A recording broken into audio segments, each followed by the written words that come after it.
విశాఖలోని గ్రూప్లోని హౌస్లో అగ్ని ప్రమాదం జరిగింది. మంటలు ఎగసిపడుతున్నాయి. దట్టమైన పొగలుముకుంది. మంటలు ఆర్పడానికి అగ్నిమాపక సిబ్బంది అలుపెరగకుండా ప్రయత్నిస్తున్నట్టుగా సమాచారం అందుతోంది.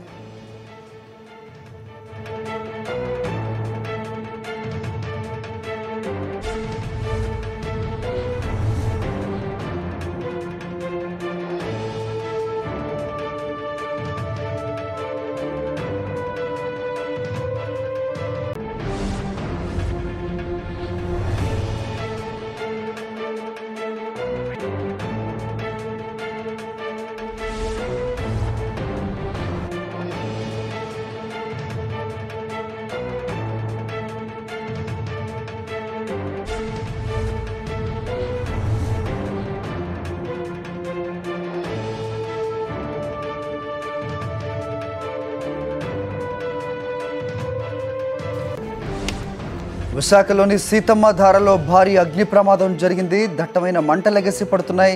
సీతమ్మ ధారలో పొగ ఆవరించింది. అక్కడే మా కరెస్పాండెంట్ వెంకట్ జగన్నాథ్ ఉన్నారు. ఆయన మరిన్ని వివరాలు అందిస్తారు. Over to you Venkat. Seethammapeta అపార్ట్మెంట్లో ఘోర అగ్ని ప్రమాదం చోటు చేసుకుంది. అపార్ట్మెంట్లో పూర్తిగా మంటలు వ్యాపించడంతోనే అదుపు చేయడానికి ఫైర్ సిబ్బంది పూర్తిగా కృషి చేస్తున్నారు. ఇప్పటికే మనం చూస్తున్నాం. సార్, ఇక్కడ ఎన్ని గంటల సమయంలో జరిగింది? ఎట్లా జరిగింది సార్? ఏమైనా హాఫ్ అన్ అవర్ అవుతుంది. మెసేజ్ వచ్చిన వెంటనే మేము ఆల్రెడీ ఒక బండి వచ్చింది, రెండో బండి కూడా మూవ్ చేసాము. ఇప్పుడు మూడో బండి కూడా వచ్చింది. ఫైర్ అయితే ప్రాబ్లం కాదండి. ఇక్కడ ఫోమ్ అనే మెటీరియల్ ఉంది సర్వీస్ సెంటర్లో. దానివల్ల ఎక్కువ స్మోక్ వస్తుంది. కానీ ఫైరు ఎక్కువ కాదు, నష్టం కూడా భారీగా ఏమి ఉండదు. ఈ రెండు రూముల్లో అంటే అవుతుంది ఫైర్. దాని స్మోక్ ఎక్కువ రావడం వల్ల మనకి ఎక్కువ ఫైర్ అవుతున్నట్టు అనిపిస్తుంది. ఈ గ్రూప్ హౌస్లో ఉన్న వాళ్ళని ఎవరినైనా షిఫ్ట్ చేయడం కానీ ఎట్లా అంటే అందరూ ఎప్పుడైతే ఫైర్ అని కనబడగానే అందరూ ఎవాక్యుయేట్ అయిపోయారు. ఎవరూ లేరు, ఎటువంటి ఇన్వాల్వ్మెంట్ లేదు, ప్రాణహాని ఎటువంటిది లేదు. అందరూ ఇమీడియట్గా ఎస్కేప్ అయ్యారు.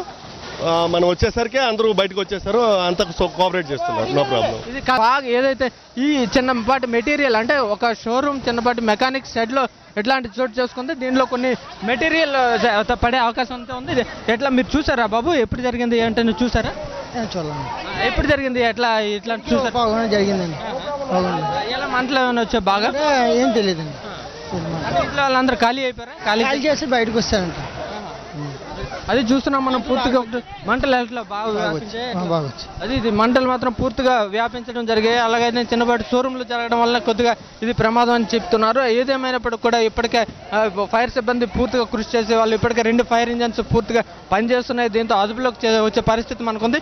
దీంట్లో ఉన్న మెటీరియల్ అంతటిని కూడా ఇప్పటికి మనం చూస్తున్నాం. పూర్తిగా ఏవైతే మెటీరియల్ అంతటిని కూడా బయటికి తీసే ప్రయత్నం చేస్తున్నారు. పూర్తిగా ఇట్లాంటి ఈ చిన్నపాటి అంటే ఫ్లేమబుల్ అంటే మంటలు వ్యాపించడానికి అవకాశం ఉండే కొన్ని వస్తువులు అంటే ఫ్రిడ్జ్లు, ఇట్లాంటి గ్యాసెస్కి సంబంధించి చాలా వరకు ఉన్నాయి. ఇవి అన్నీ ఉండటం వల్ల ఈ మంటలు మరింత వ్యాప్తి చెందాయి. అంతే దానికి తోడు ఫాగ్ ఏదైతే పొగ పూర్తిగా అంటుకుంది. దీంతోనే ఇట్లా వానర్ మీరేనా? ఎట్లా మీకు సమాచారం వచ్చిందా గురుగారు దీని మీద?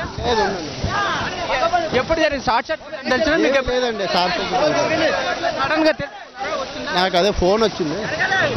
అదే ఇది ఆ ఓనర్ కూడా చెప్పడం జరుగుతుంది. అంటే ఫోన్ రావడంతోనే పూర్తిగా మేము ఇలా రావడం జరిగిందని చెప్తున్నారు. ఏమైనప్పుడు కూడా ఇట్లాంటి అంటే ఏవైతే ఫ్రిడ్జ్ల మెకానిక్ ఇట్లాంటి షాపుల్లో కూడా ఈ రోజు ఈ అగ్ని ప్రమాదం చోటు చేసుకోవడంతో చుట్టుపక్కల వాళ్ళు కూడా ఆందోళన చెందుతున్నారు. వీడియో జర్నలిస్ట్ శంకర్తో వెంకట్, సాక్షి టీవీ, విశాఖపట్నం.